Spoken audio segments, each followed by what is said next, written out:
Boa noite. Boa noite. Começamos o Rede TV News com uma notícia que mostra a onda de solidariedade durante esse período tão difícil. Em São Paulo, professores de panificação se reuniram para doar pães para os profissionais da saúde e também os pacientes da rede estadual. O grupo tem feito 30 mil pães por semana e a meta é entregar mais 130 mil até o final deste mês. O grupo é unido até na hora de carregar os caminhões. Bora então, bora. São 6 mil pães que foram produzidos por uma escola de panificação da Zona Sul de São Paulo. E a cada dia a entrega vai para um canto diferente. Para dar certo, os padeiros se reúnem bem cedo para conseguir dar conta de toda a fabricação. E os ingredientes da receita vão muito além dos tradicionais. Aqui vai uma boa dose de solidariedade. Já esse pão vai para o forno. Durante a quarentena, esta escola de panificação teve que fechar as portas para os alunos. Mas isso não significou suspender as atividades completamente. Aqui, todos os dias, um grupo de padeiros se reúne para botar a mão na massa e fabricar os pães que serão doados a instituições e hospitais da região. A ideia foi do dono da escola, que chamou os amigos para participar da ação. A gente queria ajudar os profissionais da área de saúde, né, do combate do coronavírus. E aí a única coisa que a gente sabe fazer são os pães. Então a gente falou assim, olha, vamos fazer umas ações, a ação de entregar os pães para os hospitais. Para dar conta de produzir os 6 mil pães, eles recebem a doação dos ingredientes dos fabricantes. E assim a corrente pelo bem continua. É difícil mensurar a satisfação que eu sinto em fazer isso. Mas fazer um pouquinho do nosso tempo e doação para quem está precisando é uma satisfação enorme. Os locais de doação são indicados pela Secretaria Municipal da Saúde e uma parte vai para instituições que cuidam de crianças. A ação dos amigos de profissão começou em abril com a doação de 200 pães. Até o fim do mês, o grupo quer chegar a 130 mil pães doados. A gente não sabe aonde chegam os pãezinhos que a gente produz, né? Que é feito com muito amor e muita dedicação. Então isso não tem preço, sabe? É uma coisa que a gente sempre fala, sintam-se abraçados por nós. A Santa Casa de São Paulo inaugurou hoje 30 leitos de UTI para reforçar o atendimento dos pacientes do SUS com o coronavírus. Ao vivo, o repórter Murilo Rincon, que está aqui na capital paulista, tem as informações. Boa noite, Murilo.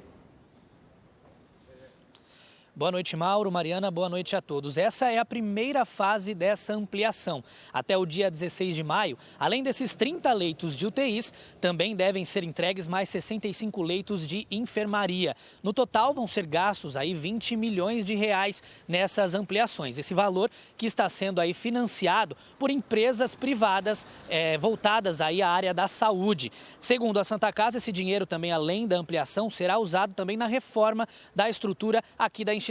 Serão trocadas portas, janelas, pisos, também a rede hidráulica e a rede de gás vão passar por uma revisão e o dinheiro também vai ser usado na compra de medicamentos e equipamentos, como monitores e também respiradores mecânicos. Ainda falando sobre saúde, a gente tem uma notícia aqui a respeito do prefeito Bruno Covas.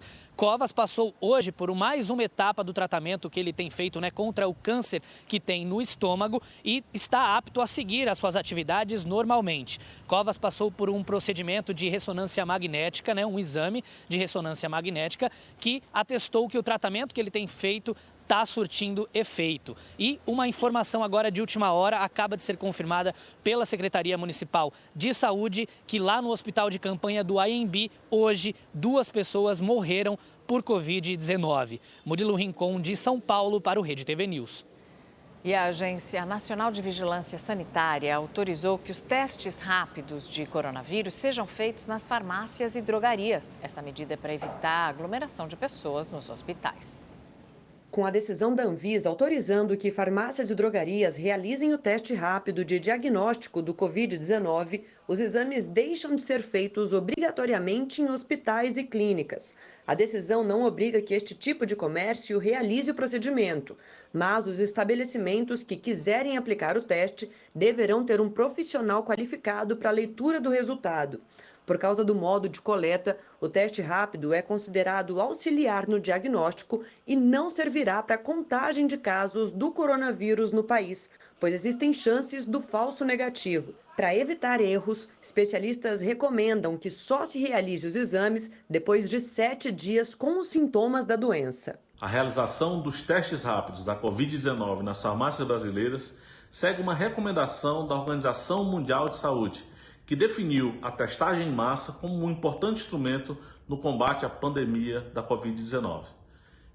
O farmacêutico é o profissional responsável por realizar o teste nas farmácias e deve seguir protocolos já previstos pelo próprio Ministério da Saúde e pela Anvisa, a Agência Nacional de Vigilância Sanitária. Nós garantimos que os testes e as testagens a serem realizadas na população brasileira vão seguir os padrões rigorosos de qualidade a nível mundial. Nesta semana, o estado de Pernambuco atingiu a marca de mais de 1.000 leitos exclusivos para atendimento aos casos da Covid-19. O estado conta agora com 1.067 leitos em funcionamento. Desses, 418 de terapia intensiva e 649 de enfermaria, espalhados por todas as regiões do estado. Em média, 10 novas vagas de UTI são abertas diariamente em Pernambuco. Com taxa de ocupação dos leitos acima de 90% todos os dias, a Secretaria Estadual de Saúde enfatiza que a população precisa continuar cumprindo as medidas de distanciamento social para que o sistema não entre em colapso. Atualmente, Pernambuco conta com vaga em 3 hospitais. Esta semana entrou em vigor o decreto estadual que recomenda o uso de máscaras, de preferência artesanais, para aqueles que precisam sair de casa. Já nos órgãos públicos e estabelecimentos privados que estejam autorizados a funcionar presencialmente, o uso de máscaras entre funcionários e colaboradores é obrigatório. O governo de Pernambuco autorizou a partir de hoje a contratação temporária de 42 profissionais da saúde. E quem é internado por causa do novo coronavírus tem que ficar isolado no hospital, em muitos casos sem mesmo receber nenhuma visita. E um projeto de professores da Universidade Federal de Minas Gerais está recebendo doações de tablets para poder conectar esses pacientes às suas famílias. O seu Gilson passou 21 dias internado. Por causa da Covid-19, ele precisou ficar totalmente isolado em uma ala do hospital. O único contato era com a equipe médica. Esse vídeo mostra a comemoração pelo aniversário de 81 anos que ele completou na UTI. Muitos anos de vida. Viva seu Gilson! A família do seu Gilson também estava presente, mas pelo tablet. Teve parabéns dos filhos, dos netos. Depois de internado, quem está com o coronavírus precisa ficar em isolamento. E para tentar diminuir a saudade e aproximar a distância de casa, professores aqui da Universidade Federal de Minas Gerais tiveram a ideia de arrecadar tablets para conectar esses pacientes com a família e os amigos. Nós, que somos profissionais de saúde, utilizamos dos nossos aparelhos celulares ou dos pacientes para proporcionar essa visita. Só que com o Covid-19, pelo risco de contaminação, de disseminação da doença, nós não podemos mais utilizar os nossos celulares.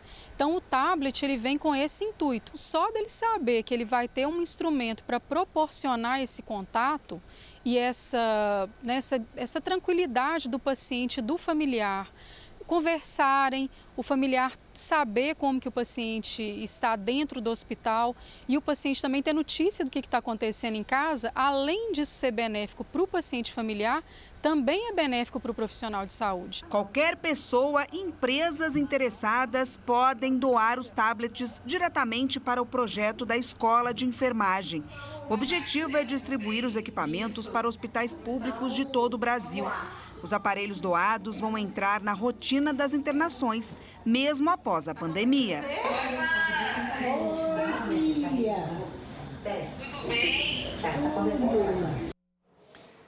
Por causa do coronavírus, o comércio online pela internet se transformou numa grande opção para a maioria dos empresários. Mas agora, novas regras precisam ser seguidas, principalmente quando se fala de higiene. Calçadão lotado, lojas abertas, vendas bombando. Parte de um passado recente, tempo em que a economia caminhava em ritmo normal e tudo era mais previsível. Agora, com a quarentena, a crise bateu às portas do comércio, da indústria e dos prestadores de serviço. A estimativa feita pela Confederação Nacional do Comércio revela o tamanho das perdas nos 5 estados com maior volume de vendas. Em São Paulo, elas devem superar os 25 bilhões de reais. Minas Gerais, mais de 8 bilhões. Rio de Janeiro, quase 7. Santa Catarina, 5. E Rio Grande do Sul, 2 bilhões. Com a pandemia, muita coisa mudou e o comércio foi um segmento que sentiu essas mudanças. As vendas online se intensificaram e os clientes ficaram mais exigentes, principalmente quando o assunto é higiene. Jéssica comprou pela internet um guarda-roupas e uma cômoda. Ela aprovou a forma como recebeu os móveis. O motorista e o ajudante estavam de máscara, com luvas. Eles higienizaram as mãos antes de pegarem no material. Eles trouxeram tudo certinho. A entrega foi super rápida. Eu estou super satisfeita. E na loja, todos os funcionários cumprem à risca as regras de prevenção. Tudo isso faz com que a gente consiga ter um mínimo de segurança, né, na entrega, no contato e com um distanciamento social. A gente consegue permanecer com um mínimo de atividade para atender os nossos clientes e parceiros. Este brechó só vende pela internet e tudo que chega é higienizado de forma simples, mas eficaz. Para a higiene, é política do brechó. Desde o início, tudo que a gente compra passa pelo processo de lavar e passar. Esta infectologista explica como trabalhar de forma segura para evitar uma possível contaminação. Vidros, plásticos, materiais que não vão estragar na água, simplesmente podem ser lavados dessa forma e já está de bom tamanho. Então, tanto pela pessoa que entrega esse produto, quanto a pessoa que recebe, pode fazer esse tipo de limpeza. Então, pode ser detergente, sabão líquido, qualquer tipo de sabão, sabonete. Coloque esse produto na água corrente, uma bucha com sabão, esfrega esse produto, seca e pronto, já está higienizado. E a Prefeitura de Campinas elaborou um plano de flexibilização das medidas de isolamento social para a reabertura de comércios e serviços. As ações serão feitas de forma gradual. Está prevista para começar agora, no dia 4 de maio. Ao todo, serão 3 fases e essa primeira envolve a abertura do comércio varejista, academias e os atendimentos presenciais nos restaurantes e padarias. Escolas e shoppings vão continuar fechados, mas podem voltar a funcionar na segunda fase da flexibilização. O retorno de todos os serviços deve contar com uma série de cuidados, como o uso de máscaras e o distanciamento entre as pessoas. As feiras livres e móveis da cidade do Rio de Janeiro já estão liberadas para funcionar. E o repórter Tony Vendramini tem mais informações ao vivo. Boa noite, Tony. Oi, Mauro. Oi, Mariana. Boa noite a todos que nos acompanham. Pois essa liberação vale a partir de amanhã e foi decretada antes do vencimento do prazo estabelecido pelo prefeito do Rio, Marcelo Crivella. Então, as 162 feiras livres e móveis do Rio de Janeiro poderão ser montadas, desde que obedeçam a certos critérios. Por exemplo, todos os feirantes e todos os consumidores devem obrigatoriamente usar máscaras. As barracas também deverão contar com um recipiente com álcool em gel para o uso dos comerciantes, de funcionários e também dos clientes. Quem estiver com sintomas de gripe não poderá trabalhar. E o comércio vai ter que ser organizado, claro, de uma forma a evitar as aglomerações. Até mesmo as barraquinhas tradicionais de pastel e de caldo de cana terão que contar com regras especiais. Elas terão que ser protegidas por um plástico e também não vai ser permitido o consumo no local, ou seja, nada de mesinha, cadeirinha para o consumidor comer o pastel, beber o caldo de cana ali mesmo na feira. Quem comprar o pastel, o caldo de cana, vai ter que levar o alimento para a viagem. Ao vivo do Rio de Janeiro, Tony Vendramini para o Rede TV News. E tem novidade na tela da Rede TV. É o Rede TV Plus que te garante muita interação e a chance de ganhar ótimos prêmios. Agora ficou ainda melhor assistir à Rede TV Você pode participar de maneira interativa dos programas e ainda concorre a um festival de prêmios. Tem smartphones e até carros.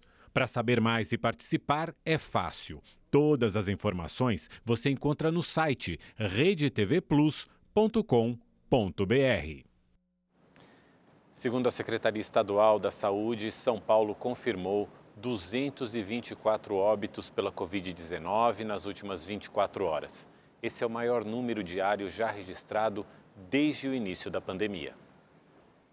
O aumento no número de mortes chega no momento em que a ocupação nos leitos de UTI começa a preocupar as autoridades de saúde. Na Grande São Paulo, esse número já é 81%. No estado, a ocupação está em 61,6%. Um dado de segurança de uma UTI, o ideal é que ele fique sempre abaixo desse número. E se vocês olharem internacionalmente, quando você atinge 80%, você começa a ter um certo risco aumentado e muito aumentado. Então, isso até corrobora um pouco que a não abertura neste momento, eventualmente, ou quando for feito, esses números é que vão nos dizer o caminho a ser seguido. De acordo com especialistas, para a flexibilização da quarentena, a quantidade de leitos de UTI disponíveis será o fator determinante.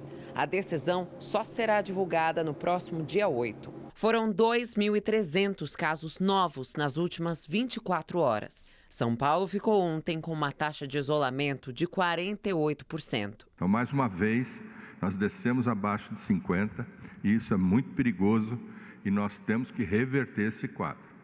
Seja através de alguma estratégia mais contundente, e isso depende, obviamente, do governador, e nós estamos dando todas as informações, ele recebe isso, e junto com o centro de contingência toma as decisões relacionadas à epidemia, baseadas nas questões de saúde. André Mendonça, ministro da Advocacia Geral da União, será o novo comandante do Ministério da Justiça. E Alexandre Ramagem vai ocupar a diretoria-geral da Polícia Federal. Os dois substituem Sérgio Moro e Maurício Valeixo, que deixaram os cargos na última sexta-feira. As nomeações foram publicadas ainda de madrugada no Diário Oficial da União. As negociações para a escolha dos novos nomes vinham desde o final de semana e, como adiantou o presidente Jair Bolsonaro, guardavam uma surpresa. Apesar do ministro da Secretaria-Geral da Presidência, Jorge de Oliveira, ser um dos mais cotados para assumir a pasta da Justiça, o nomeado foi André Mendonça, que até então ocupava o cargo de advogado-geral da União. Oliveira publicou uma foto dos dois juntos nas redes sociais e parabenizou o presidente pela escolha. Mendonça usou o mesmo recurso para agradecer a confiança de Bolsonaro e afirmou que tem o compromisso de continuar desenvolvendo o trabalho técnico que tem pautado a vida dele. Mendonça é mestre em estratégia anticorrupção e doutor em Estado de Direito e Governança Global. Ele já tinha sido corregedor da Advocacia Geral da União entre 2016 e 2018. Em 2019, foi nomeado por Bolsonaro como advogado-geral e passou a defender a União em processos no Supremo Tribunal Federal. Ele, inclusive, já havia sido citado por Bolsonaro como um possível nome para ocupar uma cadeira no STF, quando o ministro Celso de Mello se aposentar em novembro. Além da qualificação, pesa a favor de Mendonça o fato dele ser evangélico. A mudança de última hora na escolha do novo ministro da Justiça ocorreu porque, além de ser um homem de confiança do governo, Mendonça não tem relações pessoais com o presidente como Jorge de Oliveira tem, o que poderia ser motivo para críticas e resistência ao escolhido. Também pesou o fato de Mendonça ter uma relação mais próxima com os ministros do Supremo Tribunal Federal, o que é considerado uma qualidade importante para o chefe do Ministério da Justiça. No lugar de Mendonça na Advocacia Geral, ficará José Levi, que era procurador-geral da Fazenda Nacional. Já para a diretoria da Polícia Federal, o nomeado é Alexandre Ramagem, então diretor da ABIN. Ele é formado em Direito, está na corporação desde 2005 e é delegado de classe especial. Ramagem já esteve à frente de operações de combate à corrupção e trabalhou na inteligência da Operação Lava Jato no Rio de Janeiro. Bolsonaro e Ramagem se conheceram e se aproximaram durante a campanha eleitoral de 2018. Foi ele quem chefiou a equipe de segurança do então candidato depois que Bolsonaro levou uma facada durante um compromisso público em Juiz de Fora. Em nota, a Associação Nacional dos Delegados de Polícia Federal desejou que o novo chefe da corporação faça uma administração profícua e que traga fortalecimento institucional. O texto diz ainda que Ramagem possui qualificação técnica para o exercício do cargo e que o momento exige trabalho árduo, medidas sérias e a demonstração de que a sociedade poderá continuar confiando na PF. A associação também cobrou o compromisso do presidente da República para manter a autonomia da corporação. E na noite de ontem, o ministro Celso de Mello, do Supremo Tribunal Federal, autorizou a abertura de investigação para apurar as acusações de Sérgio Moro contra o presidente Jair Bolsonaro, mas não cita no despacho em nenhum momento supostos crimes que Moro possa ter cometido ao exigir pensão para a família quando aceitou ser ministro da Justiça. Em nota, a Federação Nacional dos Policiais Federais disse receber com tranquilidade as nomeações de André Mendonça e Alexandre Ramagem, mas reforçou a importância da Polícia Federal se manter distante e protegida de interferências políticas. E agora vamos ao quadro É Política com Amanda Klein. Boa noite, Amanda. Olá, boa noite, Mauro, Mariana. Está inaugurada a fase mais pragmática do governo Bolsonaro, de construção de pontes com o Supremo Tribunal Federal e o Congresso via Centrão. Nesse sentido, a nomeação de André Mendonça para o Ministério da Justiça agradou o STF, onde ele tem bom trânsito. O ministro do Supremo, com quem conversei hoje, me disse que Mendonça pode, inclusive, facilitar essa interlocução entre os dois poderes, executivo e judiciário, o que não acontecia sob Sérgio Moro. Nas palavras desse ministro, André Mendonça faz melhor esse trabalho de equipe, enquanto Moro nunca pensou no governo. Era time Moro de Futebol Clube. Isso será especialmente importante neste momento em que o decano Celso de Mello autorizou a abertura de inquérito contra o presidente Bolsonaro. Na avaliação desse mesmo ministro do STF, que falou sobre a condição de anonimato, a investigação deve ser rápida, durar entre 60 e 90 dias e terminar antes da aposentadoria de Celso de Mello em novembro. O professor Rubens Gleiser, professor de Direito Constitucional da Fundação Getúlio Vargas, explica que depois de terminadas as diligências, como o depoimento de Moro, o inquérito volta para o procurador Augusto Aras, que é quem decide se oferecerá ou não denúncia contra o Bolsonaro. Moro também pode ser denunciado, mas como perdeu o foro privilegiado, isso caberia a promotores da Justiça Federal de Brasília. É aí, neste segundo momento, que entra o Centrão, para barrar uma eventual e ainda distante denúncia contra o Bolsonaro, que precisa ser autorizada pela Câmara. Eu conversei hoje com um presidente de um desses partidos de centro que me disse que ainda não é possível considerar que o governo Bolsonaro tenha uma base aliada propriamente dita no Congresso Nacional, mas as negociações estão sim avançando. Para esse casamento sair, falta publicar no Diário Oficial nomeações para o Fundo Nacional de Desenvolvimento da Educação, Banco do Nordeste, entre outros cargos. Um deputado resumiu bem. Por enquanto, só paquera. Para virar namoro, tem que ter dote. O Ceará inaugurou mais um hospital de campanha para pacientes de Covid-19. A estrutura temporária foi montada no estacionamento do Hospital Geral de Fortaleza e já começou a receber pacientes. O novo hospital de campanha tem 39 leitos de enfermaria de baixa complexidade, destinados exclusivamente para pacientes do novo coronavírus. Na estrutura, não há nenhum leito de UTI.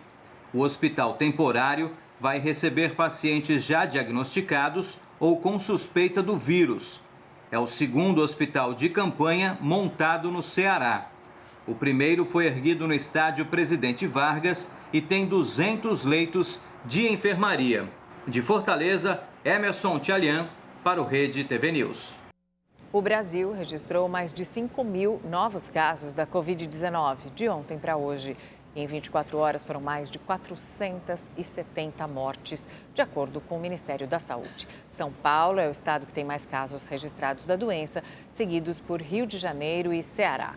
Os dados do Ministério da Saúde também mostram que, do total de casos confirmados, mais de 32 mil pessoas já se recuperaram. Cerca de 34 mil pacientes permanecem em acompanhamento. Vamos agora ao comentário de Boris Casoy. Boa noite. Apesar da pandemia, das crises políticas e do clima de instabilidade que afetam o Brasil neste momento, um dos temas mais discutidos nos bastidores políticos e da justiça eleitoral é o adiamento das eleições municipais, marcadas para outubro deste ano, em face do Covid-19. O assunto desperta, é claro, os instintos dos que, com o adiamento do pleito, enxergam a possibilidade da prorrogação dos mandatos de prefeitos e vereadores, coincidindo com a eleição presidencial de 2022. Além dos aspectos antidemocráticos dessa prorrogação, há o inconveniente da pulverização que obriga o eleitor a uma escolha de alto a baixo, desde o presidente até vereadores.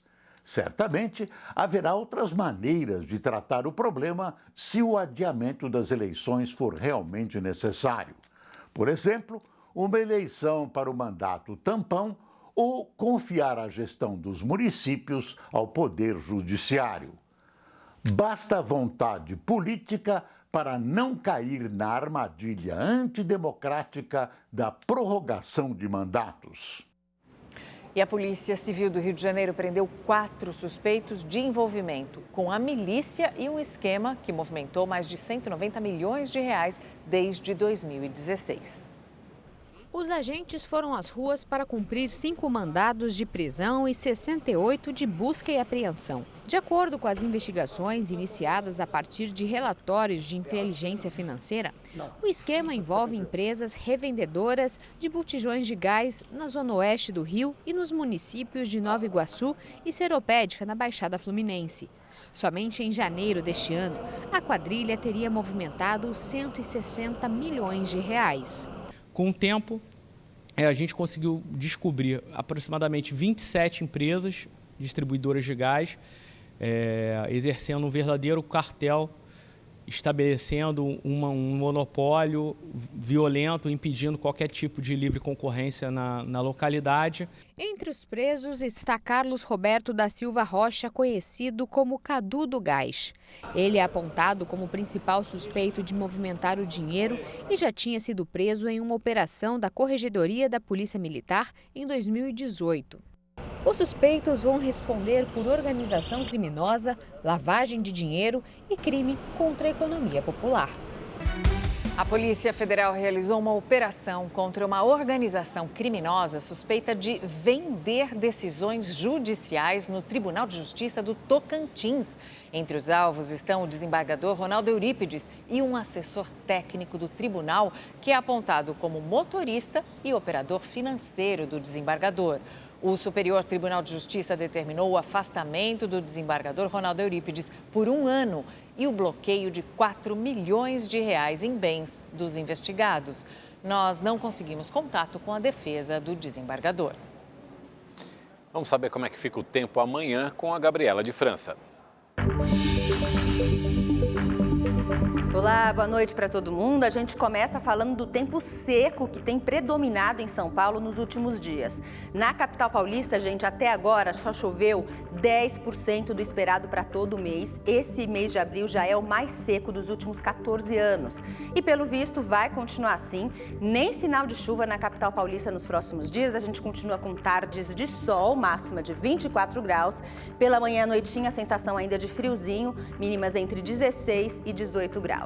E esse ar seco vai ganhar mais força amanhã, por isso ele vai manter o tempo firme, desde o norte gaúcho, pegando aqui todo o centro-oeste, onde tem alerta para baixa umidade do ar, no sudeste também, mesma coisa, e o ar volta a ficar seco, o sol volta a aparecer mais também pelo interior do nordeste. Agora, atenção para as outras áreas do nordeste, a chuva persiste, ela continua castigando áreas aqui do norte da região, desde o Maranhão até o Ceará, chuva forte e em parte do litoral. Por isso a gente volta volta a destacar Salvador, onde já choveu muito. Essa chuva não deve parar nos próximos dias, por isso é alto o risco de deslizamentos e alagamentos, máxima na casa dos 28 graus. Muita chuva também pelo norte do Brasil, tem alerta para temporal, chuva forte com raios em áreas aqui do Pará, do Amazonas e até de Rondônia. Do norte a gente vai para o sul, porque por lá a chuva começa a aparecer em áreas do sul do Rio Grande do Sul. Mesmo com chuva amanhã em Porto Alegre, a temperatura chega aos 29 graus. Em Curitiba, por enquanto, o sol predomina e a máxima é de 25. Muito sol o dia todo e calorão de 35 graus. Em Cuiabá, faz 30 graus em Campo Grande, com sol o dia todo também. E o tempo firme e ensolarado no Rio de Janeiro, com mínima de 19 e máxima de 27 graus para os cariocas. Eu fico por aqui, uma ótima noite para você. Até amanhã. Tchau, tchau. Agora há pouco, o ministro da Saúde, Nelson Taixe, anunciou que 185 novos respiradores serão enviados nos próximos dias para os estados e municípios mais afetados pela Covid-19. Segundo o secretário executivo da pasta, Eduardo Pazuello, os respiradores estão na lista dos principais itens pedidos ao governo federal pelos governadores, juntamente com os kits de proteção e testes. A Rede TV e o Facebook Watch se uniram para levar conteúdo exclusivo para você. É o programa Histórias do Dia, que é exibido de segunda a sexta no Facebook da Rede TV. Acompanhe. E o Rede TV News fica por aqui. Uma boa noite. Obrigado pela companhia. Até amanhã. Boa noite.